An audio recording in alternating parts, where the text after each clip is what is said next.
Arkadaşlar hepinize merhaba. Oğluma yaparken hemen sizlerle de çekip paylaşmak istedim. Grip olmuş biraz böyle.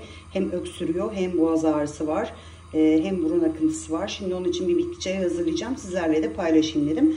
Malzemelerimizi gösteriyorum. Kuşburnu, hemen şöyle 2-3 tane defne yaprağı ve deniz kadayıfı arkadaşlar. Bununla ilgili videolarımı daha önce paylaşmıştım. Instagram'da da YouTube'da da olması lazım. Şöyle gördüğünüz gibi süngerimsi bir bitki diyeyim, deniz kadayıfı. Bu şekilde bunların hepsini aktardan alabiliyorsunuz. 2 su bardağı suyun içine gördüğünüz gibi şöyle cezve bir şeyiniz varsa atın içine, kaynasın arkadaşlar. Kaynamaya başladıktan sonra bir 5 dakika kaynatıyoruz en fazla.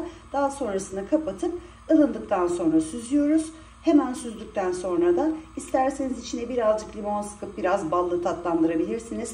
Bağışıklık sistemi için biraz tarçın da ekleyebilirsiniz. Bu şekilde içebilirsiniz. Hem öksürüğünüze hem o kırgınlığınıza hem gerçekten iltihapik enfeksiyonlarda defne yaprağı devreye giriyor böyle bir durumda da. Ona da çok iyi gelecek. Hepinize şifa olsun inşallah. Yorumlarda da bekliyorum. Yapan olursa lütfen bizimle bilgilerini paylaşsın, deneyimlerini paylaşsın. Hoşça kalın, sağlıkla kalın.